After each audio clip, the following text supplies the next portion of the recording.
Terima kasih Anda masih bersama kami di Sapa Indonesia Pagi. Saudara, kita masih membahas soal bagaimana tagline visi misi menjadikan Jakarta yang sudah tidak lagi menjadi ibu kota tapi menjadi kota global, pusat perekonomian, terutama harus terintegrasi soal transportasi juga tadi sudah disebutkan oleh tim sukses masing-masing pasangan calon. Tapi saya menarik sekali ke Mas Agung. Mas Agung, saya belum mendengar ada kebijakan populis yang cukup mengena. Apakah kebijakan populis ini juga bisa menjadi daya tarik atau daya pikat warga Jakarta untuk memilih salah satu pasangan calon?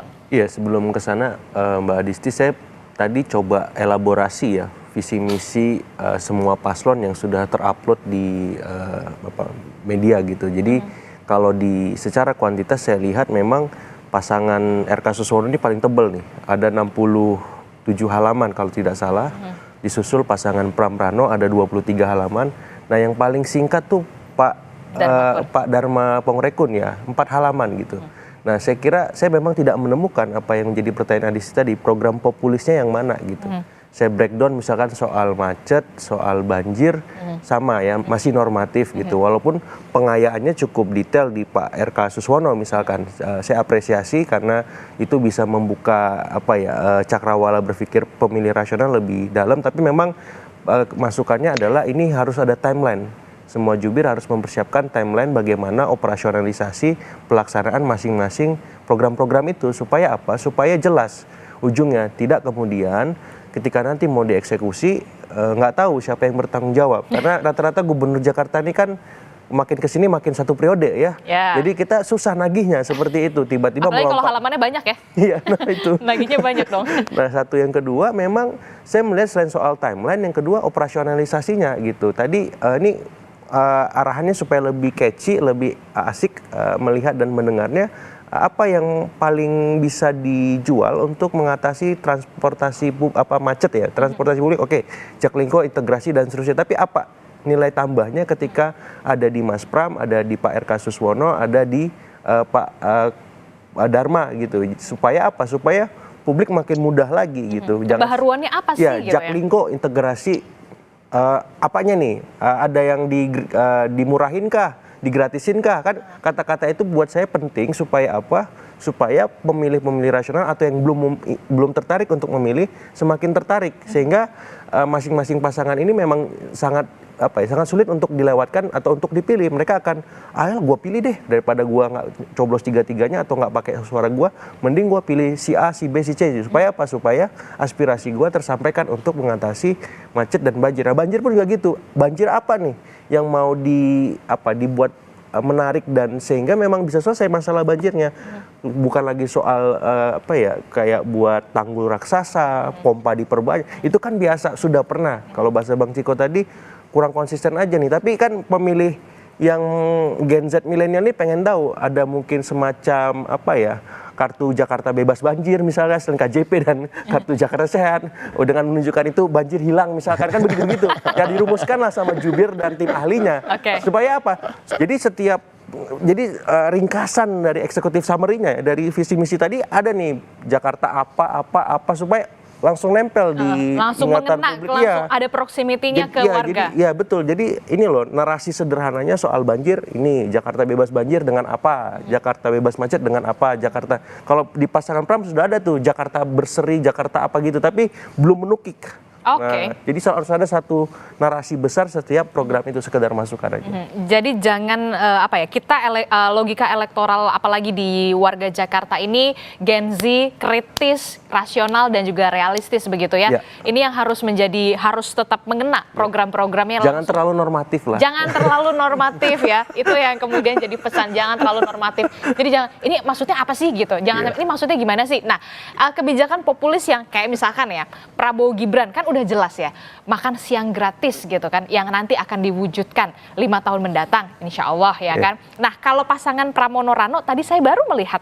ada kebijakan populis yang dijanjikan oleh pasangan Pramono Rano, janji pengemudi ojek daring jadi pekerja formal dengan gaji UMR. Benarkah demikian? Saya rasa itu penting ya, karena kalau kita bicara tadi soal Jakarta global, ya kan, kita bicara soal Jakarta menjadi pusat perekonomian, menjadi pusat di bagaimana ketersambungan antar dunia dengan Indonesia melalui kota Jakarta gitu. Kalau masyarakatnya juga tidak sejahtera. Kalau kita bicara soal upah minimum kan itu keterkaitannya dengan kesejahteraan. Betul. Kita bicara soal lapangan pekerjaan. Nah, selama ini memang itu menjadi masalah di Jakarta yang Jabodetabek khususnya yang tidak bisa kita tutup mata ya. Artinya hubungan antar mitra dalam tanda kutip ya. Penyedia aplikasi dengan mitra pengemudi gitu misalnya. Tetapi kan kalau kita bicara soal mitra, kita melihat juga harus mapping dan lakukan pemetaan apakah mitra itu kemudian posisinya sejajar ya kan? Apakah tidak ada manipulasi di situ atau eksploitasi di sana. Nah, ini yang harus juga kita betul-betul sasar ya, bukan bermaksud menyerang para teman-teman yang bergerak di bidang aplikasi ini, tetapi kita harus bicara soal keadilan. Ini yang dan kesetaraan. Dan ini kalau menyebut mitra, artinya kita bermitra. Disti kan bekerja untuk Kompas TV, bukan bermitra dengan Kompas TV gitu. Jadi jelas posisinya dan pastinya lebih dari UMR gajinya. Nah, ini yang kita harus betul-betul kaji lagi ke depan. Tetapi saya rasa ini bukan hal yang tidak mungkin. Ada 2,5 juta pengemudi ojek online di Jabodetabek. Kalau Jakarta sendiri yang berKTP Jakarta ada separuhnya, 1,25 juta. Nah, itu saya rasa kita juga harus akui biaya hidup di Jakarta ini nggak murah, tinggi, ya kan, kontrakan tuh nggak murah, ya 500.000 kita nggak dapat tempat yang layak sebenarnya. Apalagi udah punya kalau kita anak. bicara di proximity Jakarta ya, kalau kita bukan bicara pinggiran, lagi punya anak, harus sekolah, walaupun sekolah gratis misalnya, tapi kan transportasinya juga bayar, ya kan, makan siangnya juga mudah-mudahan betul-betul jadi gratis nih dari Pak Prabowo nih ya buat anak-anak sekolah. Tetapi kita lihat apakah langsung di tahun depan atau tidak. Tetapi pada prinsipnya itu tadi, bahwa semangatnya adalah bagaimana semua warga Jakarta yang bekerja mendapatkan imbalan atau gaji yang sesuai dan mampu untuk membiayai kehidupan dengan biaya tinggi di Jakarta ini. Termasuk UMP di Jakarta akan dinaikkan? Insya Allah. Berapa Kita persen? lihat dulu nanti. Oke, Masih belum dikaji. mau janji ya untuk berapa penaikannya. Oke, saya ke Bung Falino. Bung Falino, ini menarik ya, kebijakan-kebijakan populis yang tadi baru saja saya cari gitu ya. Kalau Pramono Rano ini ingin ada UMR begitu bagi ojek daring, khususnya ojek daring yang di Jakarta masih dikaji. Soal UMP juga katanya naik tapi belum tahu berapa persen. Nah, kalau dari pasangan RK Susono saya baru lihat baca ini RK sedang kalkulasi anggaran makan siang gratis untuk pengemudi ojek daring. Benar? Ya, memang itu sudah disampaikan oleh pasangan kami dan untuk meluruskan bahwa ini bukan tiap hari, Mbak Disti. Gimana? Bukan tiap hari. Bukan setiap hari. Oke, kalau tiap hari juga agak boncos ya berarti ya.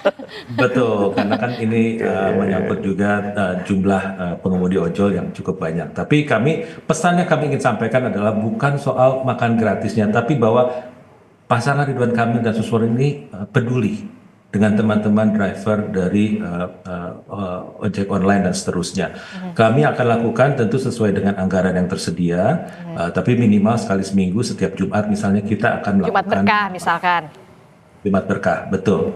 Ini menjadi salah satu apa yang akan kami lakukan. Tapi kembali tadi ke pertanyaan awalnya Mbak Disti, kebijakan populis apa yang kira-kira pasangan Ridwan Kamil dan Suswono akan lakukan gitu bila insya Allah mendapat amanat untuk memimpin Jakarta. Kalau kita bicara kebijakan populis tentu harus menyangkut kebutuhan dasar Mbak Disti. Nah, tadi sudah berulang kali kita bahas mengenai transportasi misalnya. Pasangan Ridwan Kamil dan Suswono ingin memastikan bahwa transportasi itu akan terintegrasi. Karena kalau kita lihat data, setiap harinya itu ada 3 juta orang yang keluar masuk Jakarta untuk bekerja. Nah, ini menjadi satu permasalahan yang memang harus ada jalan keluarnya. Okay. Jalan keluarnya salah satunya adalah selain memastikan bahwa ada transportasi yang terintegrasi, kami memastikan adanya koordinasi dengan para kepala daerah di sekitar Jakarta. Karena ini ada simbiosis mutualisme antara daerah-daerah sekitar Jakarta dan Jakarta sendiri. Jangan sampai ada ego sektoral ya. Jakarta, betul, bekerja di Jakarta untuk mencari nafkah. Itu adalah satu poin untuk daerah di sekitar Jakarta. Okay. Dan untuk Jakarta sendiri ini sangat diperlukan karena akan menggerakkan perekonomian Jakarta. Sehingga yang akan kami pastikan adalah koordinasi antar kepala daerah di daerah sekitar Jakarta akan berjalan baik. Yang kedua, bagi mereka yang mempunyai mobil pribadi tapi tidak ingin bermacet-macet lagi, kami akan membuat park and ride nantinya di sekitar jalan tol, sehingga para warga di luar atau sekitar Jakarta yang ingin bekerja di Jakarta tetap bisa menggunakan mobilnya ke satu lokasi dan mereka bisa parkir mobilnya di sana, sehingga mereka bisa memakai transportasi publik dari titik tersebut. Karena yaitu salah satu problem daripada transportasi publik di Jakarta adalah interconnectednya masih belum 100%. Nah, ini yang akan kita kerjakan nanti bila memang memastikan bahwa transportasi itu menjadi sesuatu yang utama. Yang lainnya tentu tetap terkait dengan kesehatan dan pendidikan. Kami menjanjikan bahwa memang tidak ada boleh anak yang putus sekolah di Jakarta hanya karena masalah biaya. Oke. Ini yang kita akan pastikan. Berarti KJP masih terus dilanjutkan ya? Masih terus dilanjutkan, betul. Termasuk juga untuk kesehatan juga masih terus dilanjutkan kartu-kartu legacy dari Pak Anies Baswedan terdahulu. Ya, semua yang berjalan dengan baik, legacy dari gubernur terdahulu akan kita pertahankan, dan seperti saya sempat sebutkan, even namanya pun kita tidak akan rubah. Gitu. Oke, atau top up-nya yang dinaikkan. Ya, atau sekali lagi, setiap periode gubernur itu tentu permasalahannya bisa berbeda-beda. Mungkin penekanannya akan sedikit berbeda. Nah, ini yang akan kami coba jawab. Hal-hal yang belum ada tentu kami akan tambah dengan inovasi. Tapi hal-hal yang sudah berjalan baik tentu kami akan teruskan. Sehingga warga Jakarta ini mempunyai kepastian, Mbak Disti. Tadi seperti disebutkan bahwa siklus politik adalah setiap 5 tahun. Nah, kita tidak mau warga Jakarta itu merasa setiap 5 tahun akan ada perubahan yang bisa mengganggu kenyamanan mereka sebagai seorang warga karena ada program yang tidak dijalankan lagi. Nah, itu semangat kami, pasangan Ridwan Kamil dan Suswono adalah itu. Dan terutama juga Pak Ridwan Kamil sudah berpengalaman mengelola wilayah, baik sebagai wali kota dan sebagai gubernur. Dan satu hal yang mungkin publik belum tahu, bahwa Pak Ridwan Kamil ini sudah berpengalaman menangani masalah di Jakarta karena sudah 7 tahun menjadi penasihat gubernur di zaman Pak Sutioso dan Pak Fauzi Bowo. Ini menjadi modal besar beliau. Oke, kalau Bang Nelson, ini kan kebijakan populis tadi sudah dikatakan ada berbagai macam yang kemudian menarik adalah soal ojek daring. RK Suswono mengatakan tim suksesnya ada makan siang gratis, misalkan tidak setiap hari, tapi misalkan di hari Jumat, misalkan Jumat Berkah, bermitra dengan warteg lah misalkan begitu. Kemudian kalau dari pasangan Pram dan juga Rano ini soal UMR yang lagi dikaji. Kalau Darmakun sendiri, apa kebijakan populis yang dirasa oke, ini bisa untuk mendongkrak Darmakun menjadi gubernur Jakarta? Terima kasih. Darmakun adalah inovator, ini satu. Karena kita independen, tidak tergantung hal-hal yang ada di atasnya. Oleh karena itu, kita akan menciptakan yang belum ada, tentunya menjadi ada sepanjang normatif. Yang mereka tidak ada menjadi ada salah satunya? Mereka berdua adalah relawan beradab dan pahlawan-pahlawan yang beradab. Sepertinya kesehatan dan keselamatan di tempat umum ini kita harus terpelihara ya. Dan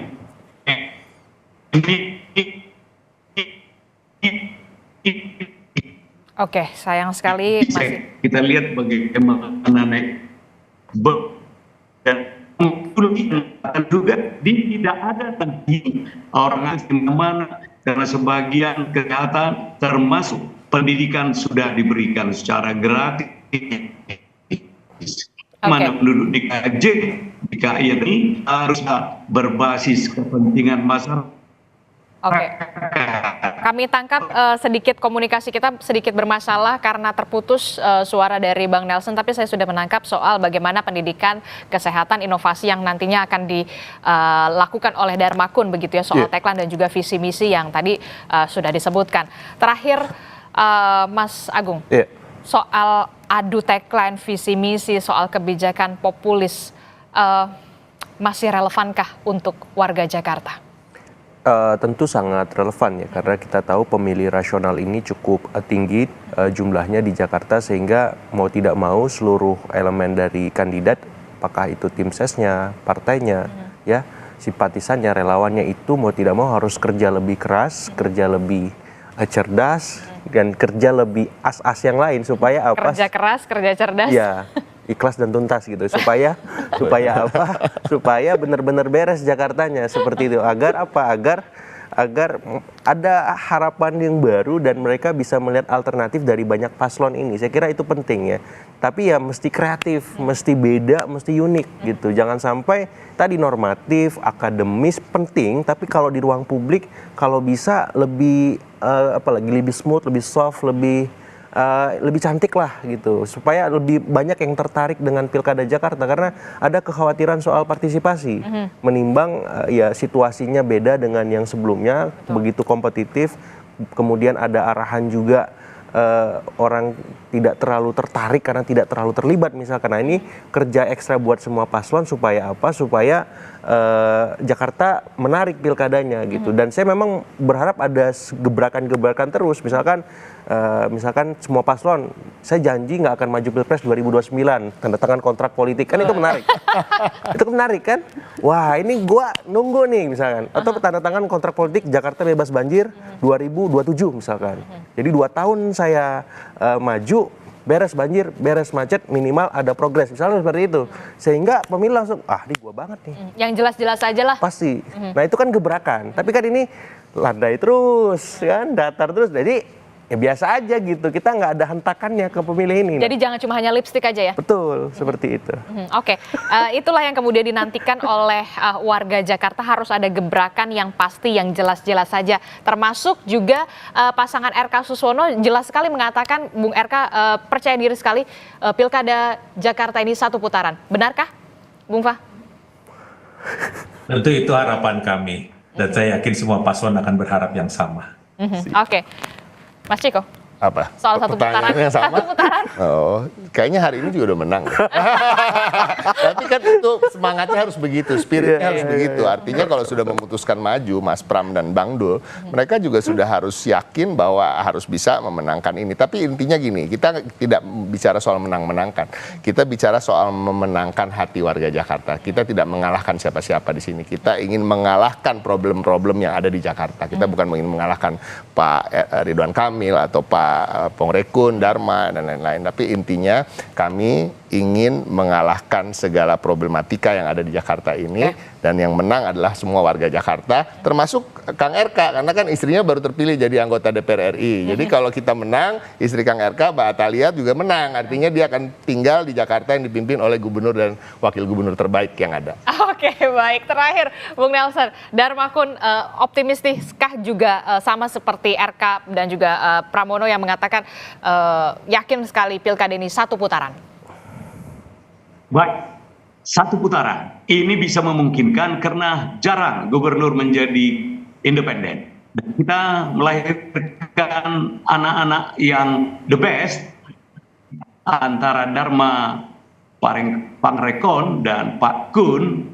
Inilah yang menjadi solusi Jakarta macet, Jakarta ribet menjadi Jakarta aman. Di samping pembiayaan yang tentunya cukup mahal jika terjadi 2 periode, namun harapan kami rakyat Jakarta tentu sudah paham bagaimana selama ini kita terlalu besar anggaran untuk lain-lain, namun lebih sederhana jika independen dimenangkan. Terima kasih. Oke, baik, kita akan tunggu bagaimana adu tagline, adu visi misi, janji-janji yang segera harus dituntaskan jika memang nanti salah satu pasangan calon ini benar-benar akan terpilih nanti di Pilkada 1 putaran.